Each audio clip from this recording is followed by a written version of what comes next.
Hey everyone, in this episode I'll be talking about 3 broken feats in Dungeons & Dragons and why they are absolutely fine. So maybe just calm down.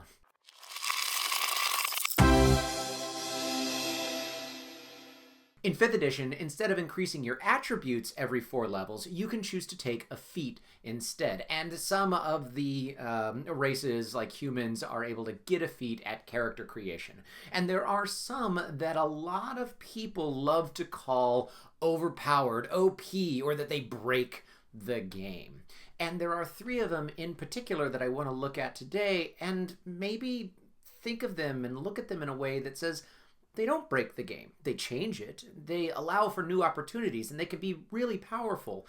But they're intended to be a part of the game, and I don't really see them as being game-breaking. The first one is Sharpshooter. So Sharpshooter is a feat that then applies to all of your ranged weapons, whether you have guns or throwing knives, like some little live play show that you might have heard of that's out there, or your crossbow or your bow and arrow or whatever. It's to your ranged abilities, your ranged attacks, and it does a few things. First of all, it allows you to ignore half and 3/4 cover. It gets rid of disadvantage for shooting at the long range, and it allows you to take a -5 to your attack roll, and if you hit, get +10 to the damage. It's a really powerful feat, absolutely, but it's not game-breaking. I don't think that it's a broken feat whatsoever. So let's look at the different things that it does. And first of all, being able to always shoot or throw or whatever at your longest distance without disadvantage,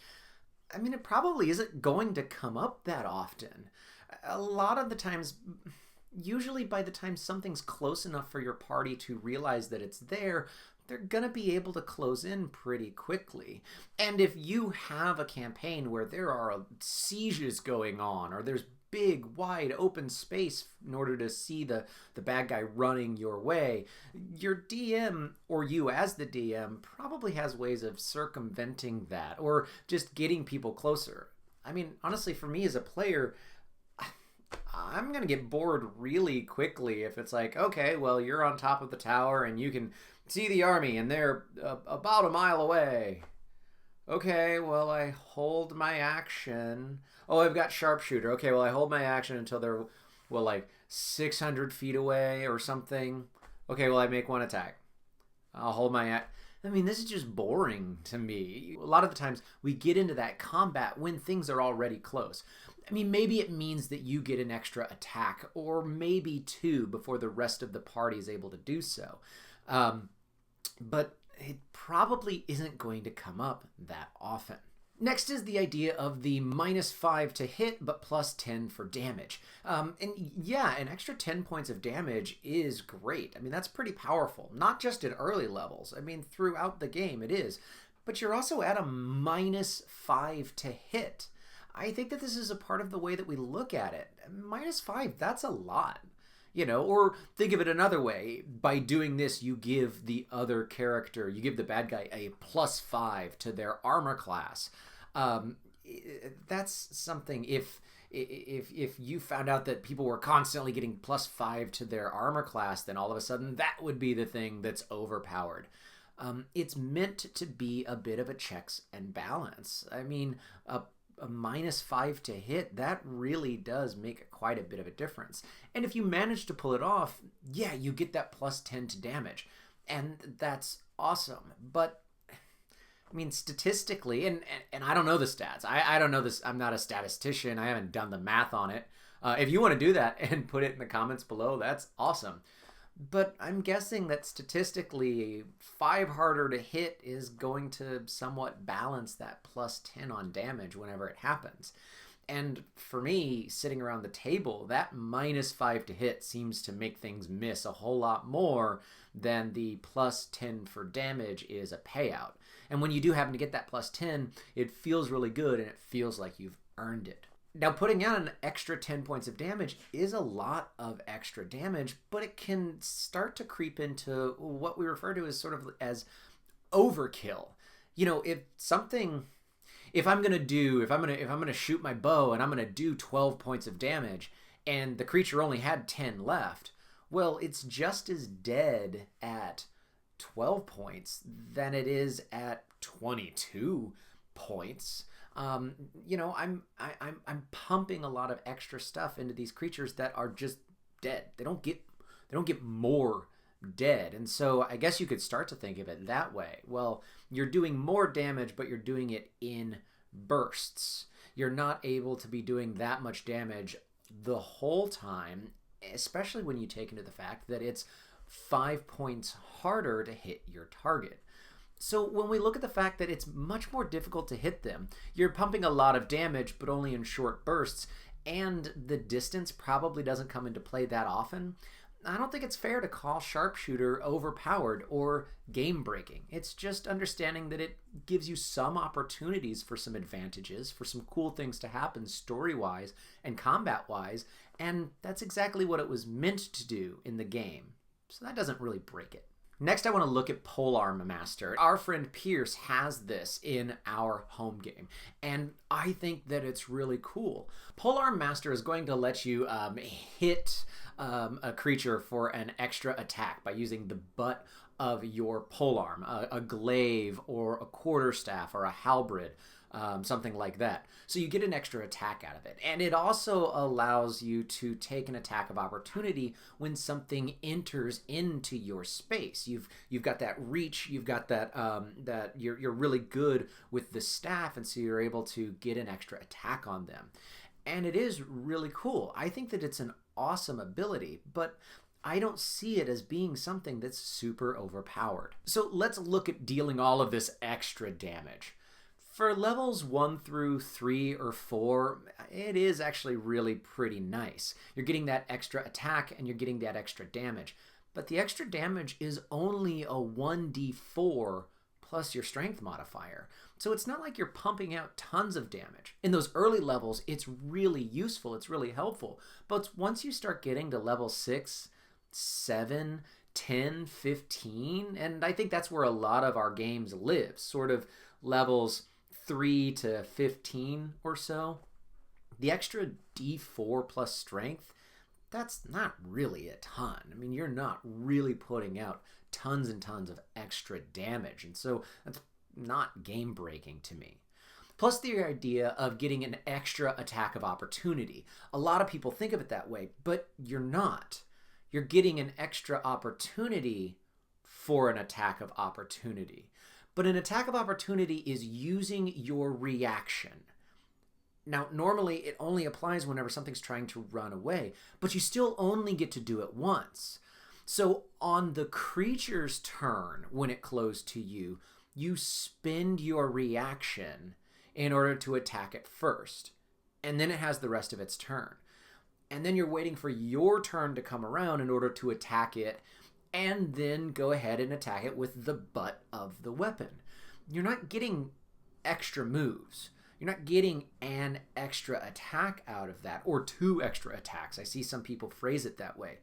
You still only get 1 reaction, and then you get your attack on your next turn, and then on your next turn you can use your bonus action for the butt attack. You're not getting something extra out of it.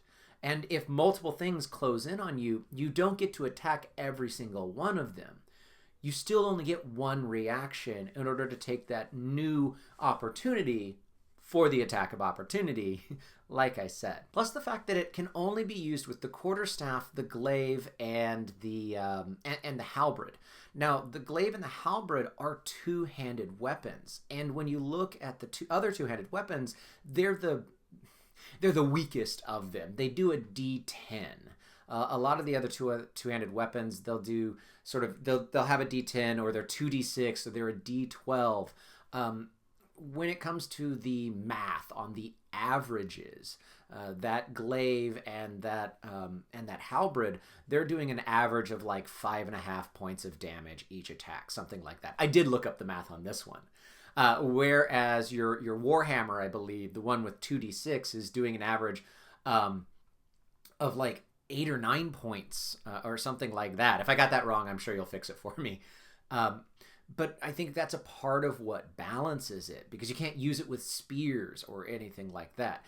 And you're giving up the opportunity to have a shield.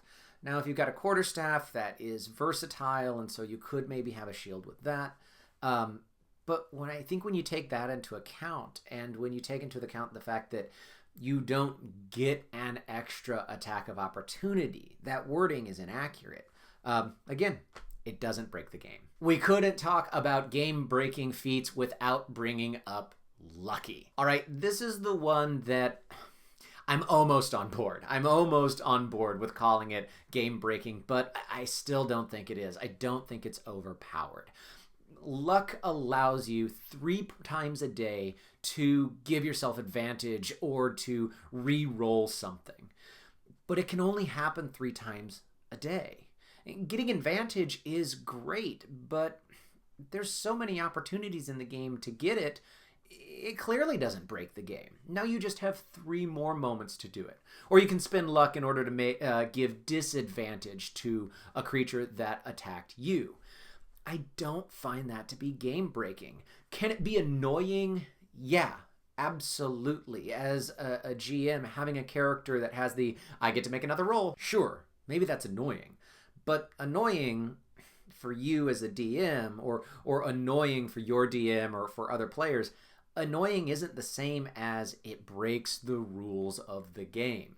I mean, it clearly doesn't. It just gives us another opportunity to have that advantage or disadvantage. I think what's important to think about with Lucky is it comes down to how often are you rolling dice. The more times you're rolling and the more times you're still given the opportunity to use luck or things like that, it comes out in the wash. You only get it 3 times a day. And yeah, you get advantage, but it's still literally a roll of the dice. It's a gamble. And when it pays off, that's really memorable. But when I see it played in other people's games, when I see it used in my own games, it always feels like more often than not, it doesn't end up helping that much. And another way of sort of combating against Lucky, if you're a DM and one of your players has it and you don't love it, you think that it is a little overpowered, remember that they have to declare whether or not they want to use luck before they know the results of the die roll, which means it probably should be a decision being made really quickly. I mean, if we roll a dice and it's an 11 and you know immediately that that's a miss, and you're like, 11 plus your 5, 16, that's a miss. Well, that sentence happens pretty quickly. And so as a DM, really hold to that rule. If you get the result out quick enough, almost like it's a little bit of a race between you and the player, that's going to force that player to make those split-second decisions of looking at the die and being like, it's a 12, I don't think of luck. Maybe the 12 would have been good enough. Maybe it was a wasted roll. They don't know. You don't have to tell them. And it gives that idea of luck a little bit more pressure. And now it's much more likely that they'll be using it more often. It's about planning for things and understanding sort of the way that it works. And if they have to say it before they know the result, don't let them slide. If people want to take that, they still have to let it operate within the boundaries of the rules as written, the rules that are there. And that's what keeps it in check. That's what keeps it from being game-breaking, in my opinion. So those are 3 of the common broken feats within the game, and maybe there's plenty more. Which ones do you think are broken, or which ones do you hear about being broken and the reasons why you think that they're absolutely fine? I'd love to hear about those and more and your take on those in the comments below. But overall with the feats, remember, you can choose to not go that direction. As a DM, the feats are optional, and if you don't want to have feats, or if you want to rule certain feats out in your game, just have that conversation early on with your players before we really start playing. That way it doesn't feel like a nasty surprise when we're level 4 or level 8, we want to take something, and then all of a sudden, oh no, I don't allow that one. That's the kind of surprise that isn't always good. Plus with feats, remember that the bad guys, well, they can have feats too, right? If you have characters with sharpshooter, then why not have some bad guys with sharpshooter? Who's to say that one of your big bad guys or their lieutenant isn't also a lucky monster or a lucky villain? Give the feats to your characters. All of a sudden, we're leveling the playing field and nothing's broken. Plus, know your players. Know and learn and adapt to the way that they play. Just in the same way that a good DM presents opportunities for their players to shine and play to their characters' strengths, a good DM also is able to challenge them. So if you know someone relies on luck or relies on staying hidden but using sharpshooters so that it's easier, make that less of an option as things go, or put them in places where they can't fall back on something that they always rely on. A little bit of challenge not only breaks them from leaning on old standards all of the time, but it makes things much more interesting. And for me as a player, it makes things more fun. Those are the reasons why I don't think that any of those feats are broken. They might be pretty powerful, but ultimately, if they're helping to expand on the character, give you more narrative moments, and make the game fun for everybody, well, that's not broken. It's just a little bit different. It's fun to be powerful, but it's also fun to be challenged. So as a player and as a DM, find the balance between those things. Thanks so much for watching this video. Don't forget to like and share and subscribe and share. I know I already said that, but it's a really important one. Hit the bell for notifications, or just come by every Tuesday and Thursday when we put out new stuff. A huge thank you to all of our Patreon patrons. We couldn't do this without you. And I want to especially say thanks to Lainey. If you'd like to help us out, get a little bit of ownership with Roll for Initiative, then head over to our Patreon, find a level that's right for you, and get some pretty sweet rewards back, all right? It would be really cool of you. But until next time, I'm Ryan, and this is Roll for Initiative. Bye.